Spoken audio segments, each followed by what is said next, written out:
¿Cuál es mi vocación? Lo digo primero con sentido del humor, mi vocación es ser merolico. Ya casi no hay merolicos. Los merolicos eran personas que se paraban a hablar, ya fuera por el gusto de hablar o para venderte algo idiota. Los merolicos que yo más admiré y que creo que todavía salen de vez en cuando en las ferias son los que venden la calaverita que baila. ¿Todavía ustedes han visto la calaverita que baila? Sí. Está un señor diciendo, baila, calaca, tilica, y levanta la mano y lo hacen con un hilo bien especial, transparente. Bien.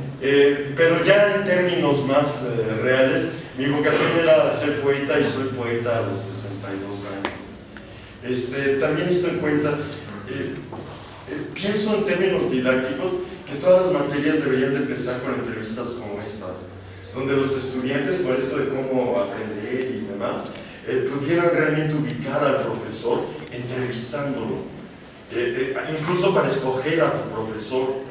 Que podríamos tener unas sesiones donde llegaran los estudiantes, nos hicieran muchas preguntas y luego ir a preguntar al otro profesor y a otro profesor, y durante, digamos, una semana de entrevistas para que la siguiente semana cada quien estuviera realmente con su profesor que le interesara.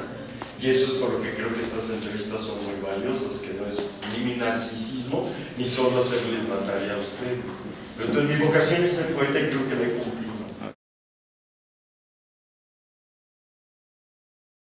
Lo que yo haría, y te sacaré los ojos de Guerra y Sueño. Mis dos novelas son dos películas que no pude hacer. La primera novela es una novela que trata sobre un grupo de locos con los que van a matar mujeres en Ciudad Juárez. Son como de una secta católica que ya vieron que el Papa es bien corrupto, que favorece a gentes como Maciel, que el Papa ya sabe que Dios no existe y lucra con eso. Y entonces esta es como una secta que se quiere volver mística, recuperar lo puro del cristianismo, pero también quiere poner en su lugar a todos los que pecan contra el cristianismo.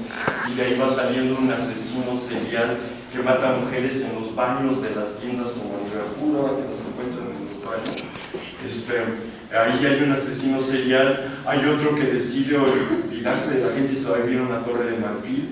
Y con eso yo explicaba lo que estaba pasando en mi generación con el PRI, que nadie quería entender al PRI, que nos habíamos inventado un PRI malvado por completo al que nunca podíamos derrotar, y mientras no éramos capaces de exigirle al PRI lo que nos debería de dar como gobierno.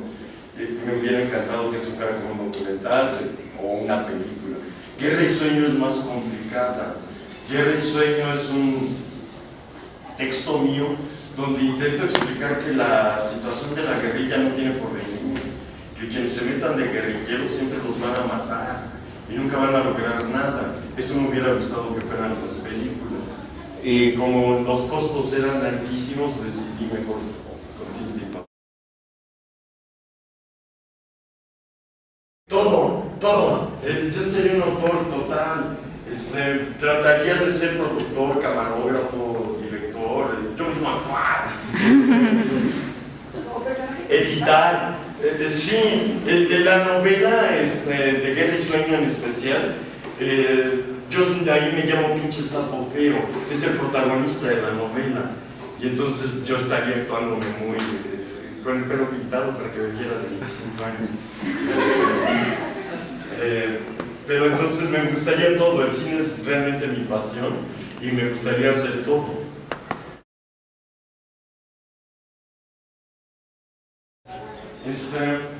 Acabo de corregir Guerra y Sueño para volverlo de internet en línea. Solo le corregí las faltas de ortografía, los párrafos que se perdieron en la edición y unos detallitos para hacer muy claro que yo profeticé el fracaso de la guerrilla. Cuando hice la novela yo no sabía lo que había pasado con el oro robado por mis personajes. Ahora ya sé lo que pasó, pero no agregué mucha información de eso, simplemente dejé muy claro que yo había hablado pues literalmente como un profeta y que me daba mucha risa que como a Jonás nadie me hizo caso.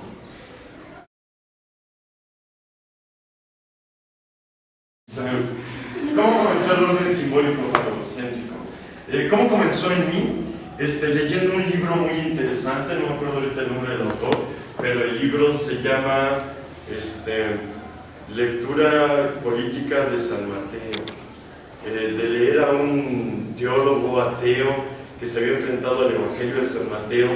Él ahí, aplicando Lacan y otros psicoanalistas, habla de orden simbólico, de que hay un orden simbólico. Yo me puse a estudiarlo y lo llevé a la Biblia, porque él lo aplicó al Evangelio de Mateo. Entonces yo vi que Esdras y Nehemías eran los dos libros de la Biblia únicos que son históricos, y ahí estaba en las reglas del orden simbólico, en lo que ahora yo llamo el paño del rabino. Los rabinos judíos controlan a sus comunidades porque todas las mujeres tienen que tener un paño menstrual, y al rabino hay que enseñarle el paño menstrual. Las mujeres, cuando van a la sinagoga judías, tienen que pasarse un momento con el rabino enseñándole su paño menstrual. De esa manera los rabinos controlan que se reproduzcan mucho los judíos, y al mismo tiempo controlan muy bien a las mujeres para que no engañen maridos o para que los engañen con él.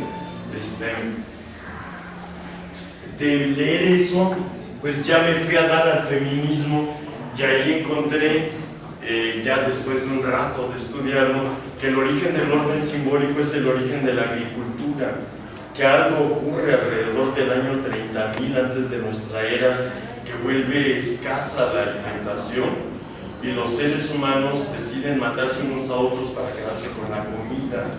Cuando se empiezan a matar unos a otros, que lo llamaremos el origen de la guerra, se dan cuenta que la mejor manera de derrotar a la otra manada es matarle a todas sus femeninas, porque ya no se pueden reproducir.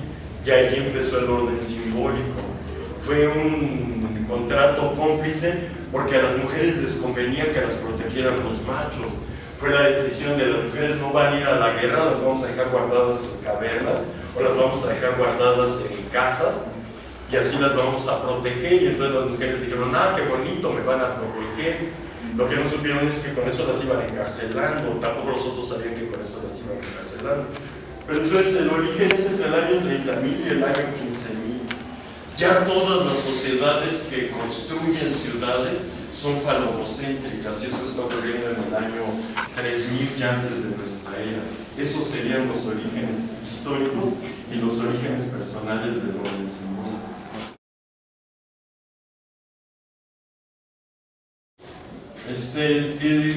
En los últimos años renuncié a la utopía. Ya no quiero pensar en utopía. Quiere decir, ya no creo que pueda haber una sociedad perfecta sin violencia. No lo creo. El ser humano realmente es muy libre, es muy imperfecto, y no va a haber nunca una sociedad donde no haya alguien que mate o que robe o que haga algo contrario a la comunidad. Mis utopías básicas son de carácter feminista. Me gustaría que las mujeres estuvieran en igualdad y equidad. De carácter comunista, que el reparto de la riqueza fuera más colectivo. Y de carácter libertario, que nadie me imponga sus caprichos sin hacérmelos razonar o sin hacerme ver que yo ya no entiendo. Así sería mis utopías. Eso. Ya que me pongo a revisar, pues viene con mi vocación de poeta, porque yo me acuerdo que, como todos los niños que lo he visto, que son como yo, ya desde que estaba, antes de ir a la escuela, yo ya jugaba a la escuelita. Mi madre dice que antes de que yo fuera a dar al kindergarten, ya tenía a mis hermanos sentaditos y yo les hablaba. Y de ahí pues empecé a jugar a la escuelita y demás. Y en algún momento dije: sería muy bonito ser escritor, ser periodista y ser maestro de escuela. Y eso lo debo haber pensado como a los 15 años. Luego pensé que me iba a volver más famoso como periodista, y todavía guardaba la ilusión como rockero, pero la realidad me fue volteando las cosas. Un día un gran maestro a quien yo admiraba mucho y con el que me había tomado muy bien, nos llamó a sus mejores alumnos y nos dijo: ayúdenme a salvar la ENEP Aragón. La ENEP Aragón está por perderse, es un gran proyecto de la UNAM y se la quieren vender el campus al tecnológico de Catepec, porque no la echan a funcionar bien. Entonces lo que nos dijo este profesor Luis Fernando Aguilar Villanueva fue, cédanme 2 semestres de su vida, den 2 semestres de clase en Aragón, hagan que Aragón se incendie, se prenda como universidad y luego ya váyanse a su vida. Fue muy sabio él, porque lo que nos dijo es: conozcan el mundo que ustedes desconocen, ustedes son muy coyoacanos, muy de Tacubaya, de San Ángel, vayan a ver lo que es la Cuchilla del Tesoro, vayan a ver lo que es Ciudad Azteca, vayan a ver lo que es la CTM, para que vean cómo está de verdad el proletariado. Y entonces así venimos a dar aquí. La mayoría se espantaron, aguantamos los 2 semestres, pero casi todos los que llegamos de mi edad pues 21 y 30 años, todos se fueron. Había días que se llenaba de moscas la ventana, había días que los alumnos tenían que traer cada quien su vela y prender sus velas porque no había luz. Había días que había que ir a orinar a los arbolitos porque no había agua y los baños estaban cerrados. Entonces había gente haciendo casita para que pudieran orinar mujeres o varones. Y de esa manera pues me fui metiendo en Aragón. El martes me encontré con un profesor que llegó igual que yo, somos de la misma edad, se llama Edgar Liñán, creo que no les ha tocado. Y entonces le digo: Edgar, ya estamos como en el poema de Borges, no nos une el amor sino el espanto, no nos unió el amor a la UNAM y a Aragón, sino el espanto de que Aragón se hundiera, y por quedarnos tapando con nuestros dedos hoyitos, pues ya duramos 40 años aquí, y eso me da mucho gusto. Hubo un rato cuando vino la hora, cuando me corrieron los López Obradoristas, que yo sí me sentía muy mal, decía: ya me volví un viejo reaccionario. De hecho aparece en ese momento, en los años 90, un libro que se llama 49 maneras de quitarse el hipo, y la número 18 es Salvador Mendiola, que fue lo que me espantó. No me acuerdo el nombre del criminal que escribió ese estúpido libro, pero me dedicó un capítulo, y era un capítulo donde decía: el mejor escritor de su generación, por Pacheco, por Reventado, por Enamorado, fue a dar una escuela periférica de la UNAM, y ahí se está perdiendo todo lo que era su sabiduría con estudiantes que no lo entienden. Ahora Mendiola es un gordo, un viejo gordo, calvo y casposo. Pesaba en ese momento cerca de 80 kilos, pero calvo y casposo estaba difícil, me dio mucha tristeza. Dije: wow, lo que están diciendo los jóvenes de mí. Y entonces dije: ¿qué hago? ¿Me suicido? ¿Hago mi grupo de rock and roll y los engaño como Robert Plant en el Bebe Latino? Y vino la bendición de que me corrieron. Y entonces vi que era libertino, contracultural, peligroso, y ya me dio mucho gusto. Y entonces ganarle a la UNAM y estar de regreso, pues me hace cerrar un ciclo del que nunca me arrepentiré, que realmente me dio mucho gusto cumplir la tarea de ser catedrático y de poder, pues dando cátedra con libros sobre mí, porque todavía ser catedrático es que des clase con tus libros, y aquí traigo mis libros. Estos son libros de texto creados por la UNAM con la firma de Mendiola, pero ya llegar a donde estoy ahora, que puedo dar clases con libros sobre mí. Y traigo porque es el que me conviene para Sociología de la Comunicación, porque justamente el fin de semana, por lo que voy a platicar hoy con ustedes, pues tengo así de libros donde hablan de mí, y en ninguno dicen cosas feas, lo que me llena de mucho orgullo. Entonces ya me volví así catedrático de esa manera. El primer trato, yo lo tengo muy fácil con todos los seres humanos. Generalmente voy a tratar mejor con quienes piensen como yo, que serían los feministas. Pero mi madre todavía, cuando estaba muriendo, lo que decía, y lo decía con mucho saber, decía: Salvador saluda hasta los picaportes. Decía: de todos mis hijos, Salvador se volvió muy social. Y entonces es un ser que si va a salir de un lugar, le piden permiso al picaporte y lo salude, y me da mucho gusto darle la mano al picaporte y así es él. A ella le daba mucho gusto de que la iba a visitar en Escandón, y ella podía oír que yo me acercaba de cómo me gritaban los de las tiendas, hola profesor, saludos profesor, y entonces decían, se lo lleva bien con todos. También a ella le mataba de risa que de repente me ganara odios horribles como para que me corrieran de la UNAM, o que yo me la pasara hablando mal todo el tiempo de Brad y de López Obrador. Decía, si los vieras, seguro que los haces tus amigos, entonces ¿por qué tienes que ser tan berrinchudo? Pero entonces, creo que en el principio con todo el mundo me llevo bien, al final pues con quien más vaya coincidiendo con mi pensar y vivir, pues la llevo mejor. Te sacrificaba a ti. No, en plan realmente está la renuncia a la violencia y a la venganza, y entonces no sacrificaría a nadie. Trataría de convencer a todos los que creo que no tienen la razón, pero no creo que sea negocio fusilar a alguien o desaparecer a alguien o exiliar a alguien. No me lo valdré nunca. De hecho, eso fue parte, entiendo yo, de lo más bonito cuando regresé a Aragón, que el actual director, que fue mi discípulo en el taller de poesía, y muchas otras personas dijeron, hay que hacer regresar a Mendiola, hay que volverlo a recuperar para Aragón.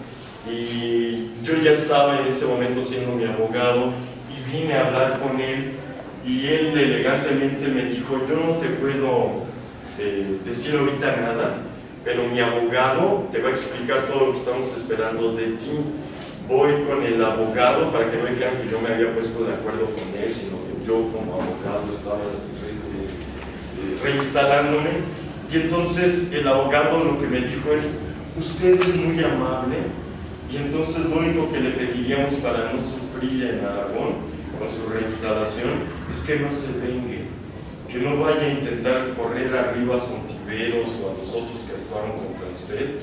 En especial dos personajes verdaderamente inmundos, que es Edith Valleza, a la que yo le digo Edith Bajeza, y Félix el Gato, Feliciano.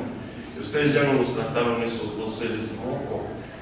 Feliciano era el secretario técnico y Edith era la jefa de carrera, y los dos falsificaron documentos contra mí para poderme acusar de todo lo que me acusaron. Ellos, que debieron de haber sido mis defensores laborales, no, se pusieron de acuerdo por la dirección y falsificaron papeles. Entonces me decían, usted puede tomar unas venganzas horribles contra ellos si les hace un juicio por perjurio.